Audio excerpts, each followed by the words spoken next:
অনেক অনেক কাস্টমার আছে যারা শুধু বলবে সেলাইয়ের কাজ, কি কোনো কাজ, শুধু মেশিনে দেবা আর বের হয়ে চল, তোমাকে কিছু এটা তাদের উদ্দেশ্যে আমার একটাই কথা যে প্রয়োজন নেই আমাদেরকে টাকা দাও, তোমরা আসবা, ফ্রি মেশিন আছে, আমি ফ্রিতে সুতো দিয়ে দেবো, তোমরা এসে সেলাই করে নিয়ে চলে যাবা।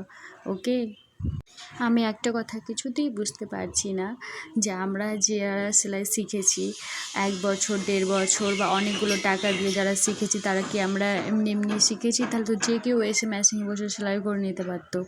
দেখো, সব কাজ কঠিন, সব কাজ করতে সময় লাগে, সময় অনুযায়ী। তাই বলছি, এভাবে কাউকে বলবা না যে হ্যাঁ মেশিনে ঢুকালে নাকি সেলাই হয়ে যায়, এটা বলা উচিত না।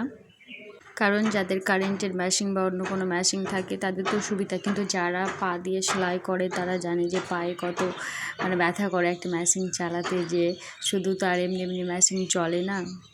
আমাদের যে কোনো ডিজাইন করলে আমাদের অনেক ভাবতে হয়, তারপরে কোনো সেলাই আমাদের তাড়াহুড়া করে করা যায় না যে তাড়াতাড়ি করে নিব, সেটাও হয় না। আমাদের ডিজাইন বা আমাদের সেলাই অনেক সুন্দর না হলে আবার কাস্টমার বলবে হ্যাঁ এটা হয়নি সেটা হয়নি, এটাও একটা প্রবলেম তো আছে।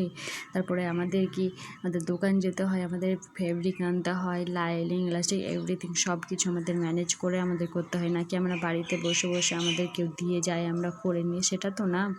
তো আমি বলতে চাই সব কিছু কাজেরই একটা মূল্য আছে, সে মূল্যটা দেওয়া উচিত।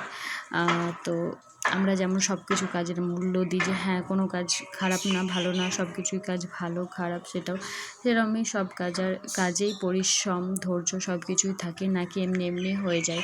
তো এইভাবে কাউকে কিছু না বলাই বেটার, কারণ সবার কাজ, তোমার কাজ যখন তোমার কাছে খুবই কষ্টকর বা মূল্যায়ন, তেমন সবার কাছে কষ্টকর এবং সবার কাজ মূল্যায়ন।